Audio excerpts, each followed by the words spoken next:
Akkam jirtu daawwattoota qophii waan keenyaa kun ka daawwachuu jirtanii waan keenya asiitii YouTube irraa kaasanii darbuu yeroo keessan waan naa kennitanii fi galatoomaa sanii jedhaa an keessummees keessan wayyeessadha galatoomaa horaa bula isanii jedha ka.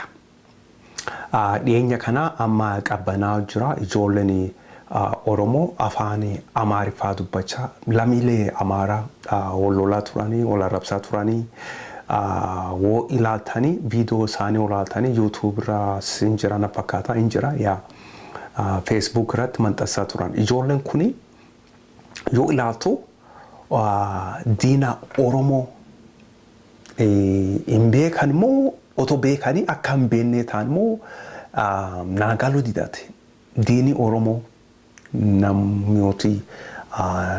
namooti hundumtuu ka beeku diina Oromoo qofaa muti diini Oromoo ka Oromoo ijjeesu jiru mee sana agarsiisa alaabaa Tigree kana sana agarsiisame kunoo kan alaabaan isaanii kanaadha alaabaa Tigreeti mul'attoon isaanii kanaadha Tigree diini Oromoo Tigreedha diina Oromoo qofaa muti isaan lammiilee Walaayitaas ijjeesanidha Sidaamas ijjeesanidha Afaarinis wal lolanidha Amaaraanis wal lolanidha Ugaaden wajjinis sabaa sablattoota biyya san keessa jiran hundumaan wal lolanidha warri kun warri Tigree kun TPLF kun diina Oromoo qofaa muti isaan garuu ijoolleen kuni diina Oromoo maqaayyuu dhawu ani hin beeku naati galuu didate viidiyoo isaanii olaaltu bakka tokkotti maqaa TPLF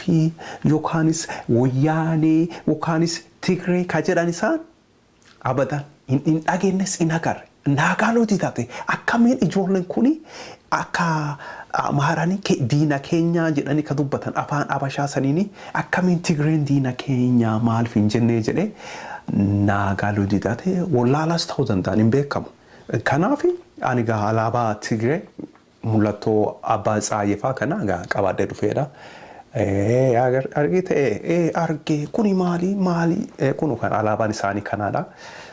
Galataa Ameerikaa lubbuun hin jirra galataa YouTube galataa internetii kunu asitti nutis miidiyaa tokko taatuun qabna kunu asitti gaa alaabaa Tigree ijoollee keenya diina keenya barsiifan diini Oromoo eenyudha waan beenne kunoo kanaadha maqaa isaanis dhaga'uu yoon feene maqaa isaanis afaanii baasanii jechuun feene kunoo jira gamaal tokkicha diini Oromoo TPLFdha siin jedha afaan guutuun otoon dhokatiin ilaala akka gaariitti sagalee kiyyaa kompiiteriin sooftiweeriin maal jedhee jijjiiree akka namni hin beekne lakki yaana raati haftu sun fakkeessituu mootii baran lakki fakkeessituu mootii sobduu mootii hayya laallattu lakki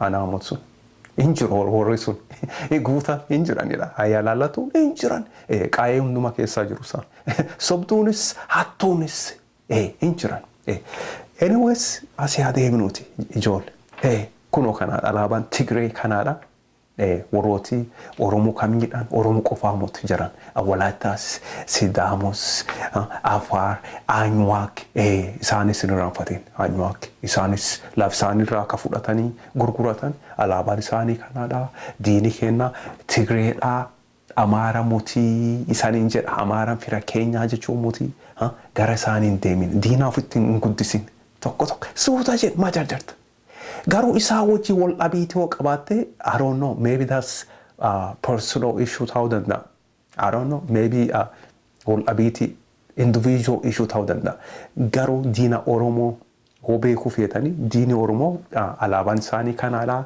TPLFidha. Maqaa isaanis atoo dhaa'uun feene kunaani maqaa isaanii sitti mudanta gurra kibanii dhageeffadhu. Diini Oromoo ka Oromoo jeessu jiru eenyu Tigreedha sin jedha Tigreedha. TPLF wayyaanee maqaan isaanii sanfaa yaamamu. Wayyaanee si yaamamanii TPLFidha. Maqaa isaa moggaafatanii anaa mutka keenyeef maqaa isaaniiti. Eessaa dhufanii Tigraayitii dhufan isaan. Kana beekaasan jedhaga. Kan dhagahuun feene immoo deemiti chaanoo dhibi daawwadhu. Diini keen eenyu abbaa tsaayyee kana nama tokko eenyu obbo Beqelee hiikanii fi dubbiin jijjiiramtee jechuun muti. Diini Oromoo 5,000 ol kan mani dhaaggachi fannisu isaan Tigreedhaa siin jedha. Kana akka beektan fedha. Yeroo keessaniif immoo waan naa kennitaniif galatoomaa saniin jedhaa ulfaadhaa. Yeroo biraata haga wal agarru nagaatti naa jiraadhaa. Bye bye.